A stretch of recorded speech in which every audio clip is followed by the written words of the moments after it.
So guys, आज की इस वीडियो के अंदर हम बात करने वाले हैं गीना बैरियल की एक शॉर्ट स्टोरी के बारे में, जिसका नाम है दिस स्टोन बॉय। अब आपको कहानी के टाइटल से ही समझ में आ रहा होगा कि यहाँ पर किसी लड़के के बारे में बात होने वाली है। एक ऐसे लड़के के बारे में जिसे स्टोन के साथ में, यानी कि पत्थर के साथ में कंपेयर किया गया है। अब उसे यहाँ पे स्टोन के साथ में क्यों कंपेयर किया गया है, ये तो हमें कहानी में ही पता चलेगा। तो चलिए बिना टाइम वेस्ट किए शुरू करते हैं वीडियो को। तो कहानी की शुरुआत होती है एक 9 साल के लड़के से, जिसका नाम था अर्नोल्ड। अब अर्नोल्ड अपने बड़े भाई युगी के साथ में शिकार के लिए जाता है। ये दोनों भाई झील के किनारे जो बतखें थी उनका शिकार करने के लिए जाते हैं। तो इनके दिमाग में आता है कि हम यहाँ तक तो आ ही गए हैं, तो क्यों ना हम मटर के जो ये पौधे हैं इनसे मटर भी तोड़ लें। तो दोनों ही भाई झील के किनारे चल रहे होते हैं कि तभी अर्नोल्ड की बंदूक झाड़ियों में फंस जाती है। अब जैसे ही उसकी बंदूक झाड़ियों में फंसती है, उससे गलती से जो है बंदूक का ट्रिगर दब जाता है और वो जो गोली थी वो उसके बड़े भाई योगी के सीने में लगती है। जैसे ही गोली योगी के सीने में लगती है, वैसे ही उसकी वहीं पे मौत हो जाती है। अर्नोल्ड जो है अपनी भाई की मौत से बहुत ज़्यादा सहम जाता है। वो वहीं पर चुपचाप से उसकी बॉडी के पास में बैठ जाता है। वो डिसाइड करता है कि वो अपनी मम्मी पापा और बहन के पास जाकर के सारी ही बातें बताएगा। वो बताएगा कि उसकी कोई गलती नहीं है, गलती से जो है बंदूक का ट्रिगर दबा और उसका भाई वहीं पे मर गया। फिर उसके मन में आता है कि मैं यहाँ तक तो आ ही गया हूँ, तो क्यों ना ये जो मटर के पौधे हैं इनसे थोड़े से मटर तोड़ लूँ। तो वो अपने भाई के मरने के बाद में 1 घंटे तक मटर तोड़ता रहता है। जैसे ही उसके मटर टूट जाते हैं, वो अपने घर पर जाता है। अपने मम्मी पापा को बताता है कि उसका जो बड़ा भाई युगी है वो मर गया है। तो जैसे ही उसके फादर को इन सब चीज़ों के बारे में पता चलता है, वो फटाफट से भाग करके झील के किनारे जाते हैं और अपने बेटे की जो डेड बॉडी है उसे ढूंढने लगते हैं। फिर वो वापस से घर पर आते हैं, तो उनके घर पर जो है एक अंडरटेकर आता है। अब अंडरटेकर कौन होता है, आपके दिमाग में क्वेश्चन आ रहा होगा। तो 18th सेंचुरी के अंदर जब भी किसी इंसान की मौत हो जाती थी, जब भी कोई इंसान मर जाता था, तो जितना भी उसका अंतिम संस्कार का काम होता था, चाहे उस इंसान को जलाना हो, चाहे उसे दफनाना हो, तो वो जो सारा काम होता था वो अंडरटेकर किया करता था। तो अंडरटेकर जो है अर्नोल्ड के फादर के साथ में बात कर ही रहा होता है कि तभी जो है अर्नोल्ड पीछे से उनकी बातें सुनने लगता है।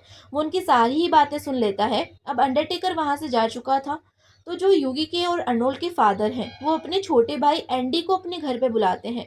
एंडी उनके घर पर आता है। तो जो अर्नोल्ड के फादर हैं, वो अर्नोल्ड को अपने साथ लेकर एंडी के साथ शेरिफ के ऑफिस जाते हैं। वहाँ पर शेरिफ जो है अर्नोल्ड के साथ में इंक्वायरी करता है, पूछताछ करता है कि कैसे उसने अपने भाई को मारा। और जब उसके भाई की मृत्यु हो गई, जब उसके भाई की डेथ हो गई, तो क्या उसे कुछ फील हुआ, क्या कोई इमोशंस उसे फील हुए, क्या उसे डर लगा, क्या हुआ था उसके साथ में। तो जो अर्नोल्ड है वो जो है नाम में सिर हिलाता है। वो बोलता है कि मुझे कुछ भी फील नहीं हुआ। तो जो वो शेरिफ है वो अर्नोल्ड के फादर के साथ में बात करता है और उनसे बोलता है कि मुझे ये लगता है कि ये जो लड़का है ये थोड़ा सा मूर्ख है, या फिर ये साइको है। क्योंकि अपने ही भाई की डेथ होने के बाद में इसे कुछ फील ही नहीं हुआ, इसे कोई डर ही नहीं महसूस हुआ, ना ही इसे बुरा लगा। तो मुझे तो लगता है कि ये एक साइको है।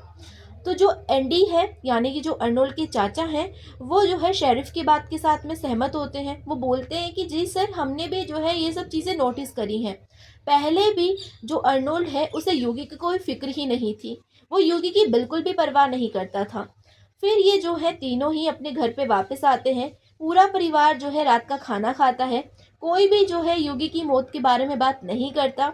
अब अर्नोल्ड जो है अपना खाना ख़त्म करता है कि तभी जो है उनके कोई पड़ोसी वहाँ पर आते हैं और वो युगी की मौत के बारे में बात करते हैं। वो जो है अपना दुख जाहिर करते हैं युगी की मौत के ऊपर।